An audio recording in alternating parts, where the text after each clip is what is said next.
Join कर लेना बिल्कुल स्ट्रेट लाइन से। अब देखो T1 से T2 को जब हमने स्ट्रेट लाइन में ज्वाइन करा, ये क्या होती है, ये लॉन्ग कॉर्ड होती है।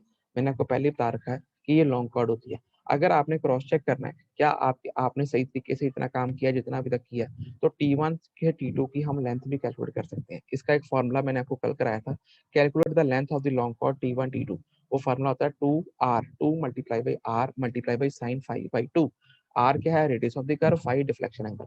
जितनी लेंथ आपकी यहाँ ग्राउंड पे मेजर कर लेना, और जितनी फार्मूले से आ गई अगर बराबर है तो आपने अभी तक काम सही करा है।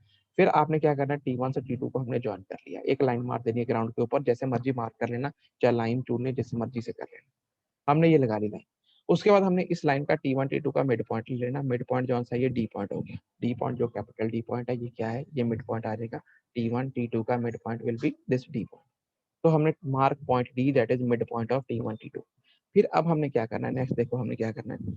अब हमने डी से ये लेफ्ट साइड पे और डी से राइट साइड पे बराबर बराबर डिस्टेंस पे हमने मार्क लगाने हैं। जैसे सपोज करो 2-2 मीटर पे लगाए हैं, तो ये पहला पॉइंट, ये 1 नंबर दिख रहा है सबको, ये 1 नंबर दिख रहा है सबको। हाँ जी सर। ये जो 1 नंबर है ये 2 मीटर पे लग गया।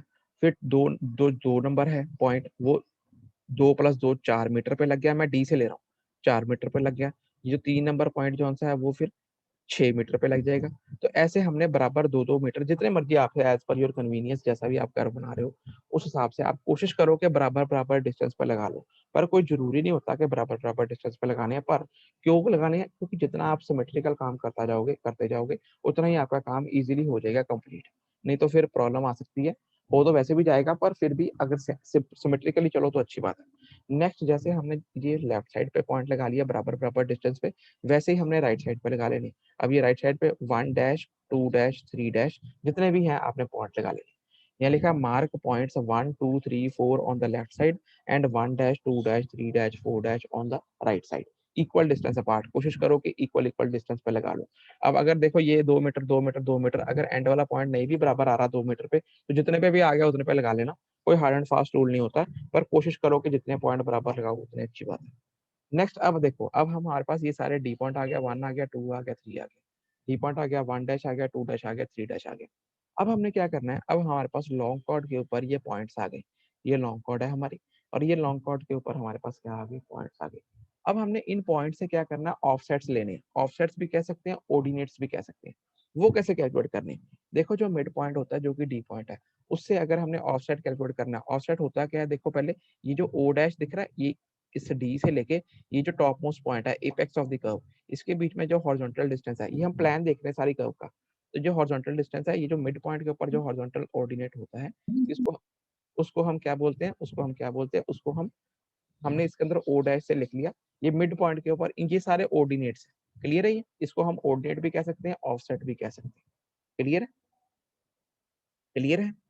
तो ये हाँ हम हाँ जी सर। सबसे पहले हम ये ओ डैश की वैल्यू कैलकुलेट करेंगे। देखो ओ डैश जो सा है मिड, जो हमारा मिड है डी पॉइंट, इसके ऊपर क्या ऑर्डिनेट रहेगा, उसका फार्मूला देखो क्या है, calculate mid ordinate offset. Mid offset या मिड ऑर्डिनेट जो मर्जी कह लो, ओ डैश की वैल्यू निकालनी है। वो फार्मूला क्या है, R minus under the root R square minus L/2 का स्क्वायर। इसमें आर क्या है, रेडियस ऑफ द कर्व, और एल क्या है, length of the long chord. ये पूरी लॉन्ग कॉर्ड की टोटल लेंथ जो है वो क्या है, एल है। तो इस फार्मूले से आपने ओ डैश की वैल्यू निकाल लेनी है। डी पॉइंट पे खड़े होकर बिल्कुल परपेंडिकुलरली ओ डैश का यहाँ पे जितनी दूरी पे ओ डैश आया वहां पे निशान लगा लेना है। क्लियर है ये, क्लियर है, क्लियर है। हाँ जी सर। फिर उसके बाद हम क्या करेंगे, हम यहाँ पे 1 पॉइंट 2 पॉइंट 3 पॉइंट इन पे भी इसी तरीके से ऑफसेट कैलकुलेट करेंगे। ऑफसेट हो गया या ऑर्डिनेट्स हो गया, जो मर्जी कह लो। अब हम लेफ्ट साइड पे चलते हैं। देखो 1 पॉइंट पे calculate O1 O2 O3 O4 on left side and O1 dash. देखो इसको ये O1 कह रहा है, ये O2 कह रहा है, O3 कह रहा है, और राइट साइड पे ये 1 डैश के ऊपर O1 डैश आ गया, 2 डैश के ऊपर O2 डैश आ गया, 3 डैश के ऊपर O3, मतलब ये ऑर्डिनेट्स है। तो हमने ये कैलकुलेट करनी है। ये कैलकुलेट करने का क्या फार्मूला है, देखो ओ एक्स इज इक्वल टू, मतलब देखो अगर मैं लेफ्ट साइड की बात करूं, अगर ये फर्स्ट पॉइंट है, ये कितनी दूरी पे है, अगर सपोज कर लो ये एक्स दूरी पे है, समझ गए, ये एक्स लिखा है ना। अगर ये फर्स्ट पॉइंट यहाँ डी पॉइंट से हम सारा कुछ ले रहे हैं, अब डी पॉइंट से एक्स की दूरी पे, ठीक है। तो अब इस फर्स्ट पॉइंट के ऊपर ये O1 ऑर्डिनेट की लेंथ क्या रहेगी, देखो ध्यान से, O X. Is equal to under the root R square, R क्या है radius, minus X square, X क्या है कितनी दूरी पे हम पॉइंट ले रहे हैं मिड पॉइंट से, डी पॉइंट से कितनी दूरी पे हमारा पॉइंट है, एक नंबर पॉइंट एक्स दूरी पे सपोज कर लो, माइनस सारा ये under the root minus R पे radius of the curve minus O dash क्या है क्योंकि मिड ऑर्डिनेट पहले हमने निकाला था।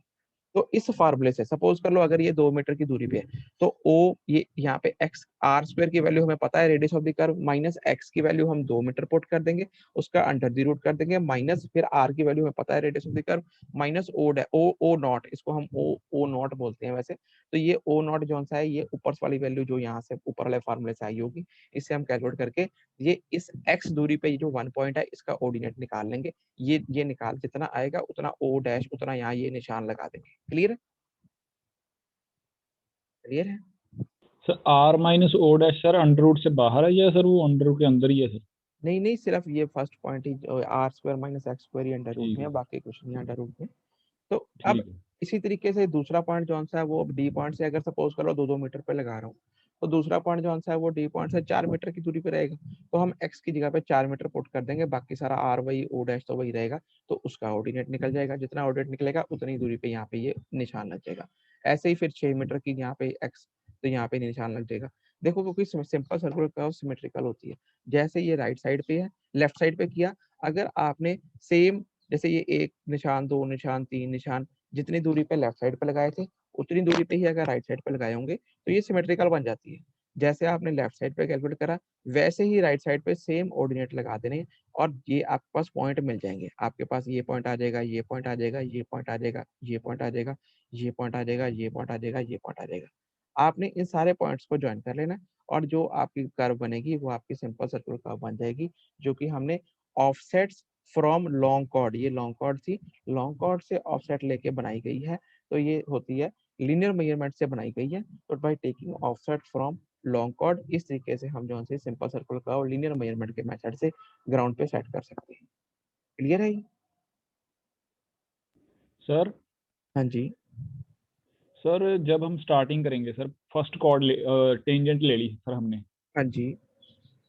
सर वो सर उस पे हमने सर ऐसे ही एज्यूम किया सर पॉइंट बी जैसे। हाँ वो जूम कर लिया, उसके ऊपर हमने डिफ्लेक्शन एंगल मार्क कर लेना। हाँ जी। ये तो सर फिर इंटरसेक्शन, वो, हाँ ये जी। तो सर इंटरसेक्शन। वो जो कॉर्ड लेंथ है सर वो पहले हम एज्यूम करेंगे या वो बाद में ही उसको? कोई नहीं एज्यूम करनी, सबसे पहले आपने ये फर्स्ट टेंजेंट लगानी है, उसके ऊपर कोई इंटरसेक्शन पॉइंट लगाना है, उसके ऊपर डिफ्लेक्शन एंगल ठीक मार है। के सेकंड टेंजेंट लगानी है, फिर आपने टेंजेंट लेंथ निकालनी है, उतनी टेंजेंट लेंथ बी से लेकर T1 तक का पॉइंट आ जाएगा, T1 पॉइंट आ जाएगा, फिर वही वही हाँ जी। टेंजेंट लेंथ बी से लेकर T2 का पॉइंट आ जाएगा, फर्स्ट टेंजेंट मिल गया, सेकंड टेंजेंट मिल गया पॉइंट, फिर इनको ज्वाइन कर देना, ये लॉन्ग कॉर्ड आ जाएगी। ठीक है सर। तो इस तरीके से हम जो सी है भाई taking outside from long chord हम इस तरीके से जो सी है अपनी सिंपल सर्कुलर कर्व जो है ग्राउंड पे सेट कर सकते हैं। बेसिकली आपको रेडियस ऑफ द कर्व और डिफ्लेक्शन एंगल दो चीजें पता होनी चाहिए, उससे हम सारी कर्व सेट कर सकते हैं।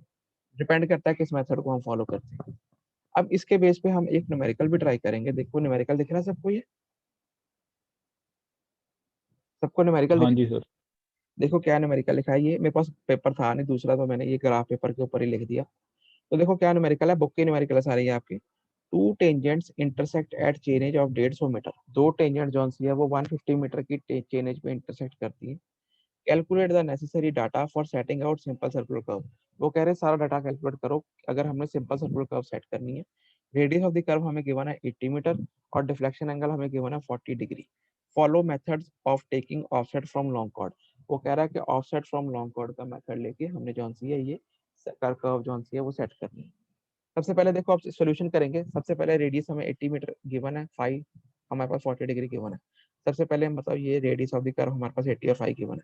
अब सबसे पहले हम टेंजेंट लेंथ निकालेंगे, टेंजेंट लेंथ निकालने का फॉर्मूला मैंने बताया था R multiply by tan 5/2। R क्या है 80 मीटर गिवन है, tan 5 की वैल्यू 40 डिग्री गिवन है, 40/2 उसने डायरेक्टली 20 डिग्री लिख ली, तो ये आ गया 29.12।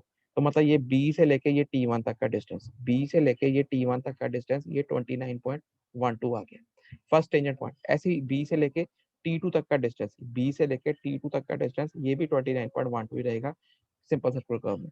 नेक्स्ट आ गया, अब ये अब हमारे पास T1 पता लग गया, T2 इसको अगर मैं जोड़ दूं, इसको अगर मैं जोड़ दूं तो ये क्या बनती है, लॉन्ग कॉर्ड बनती है। तो लॉन्ग कॉर्ड की लेंथ भी निकालेंगे, length of the long chord T1 T2 is equal to 2 multiply by r multiply by sin 5/2। 2 multiply by r की वैल्यू 80 मल्टीप्लाई बाय sin 5 की वैल्यू थी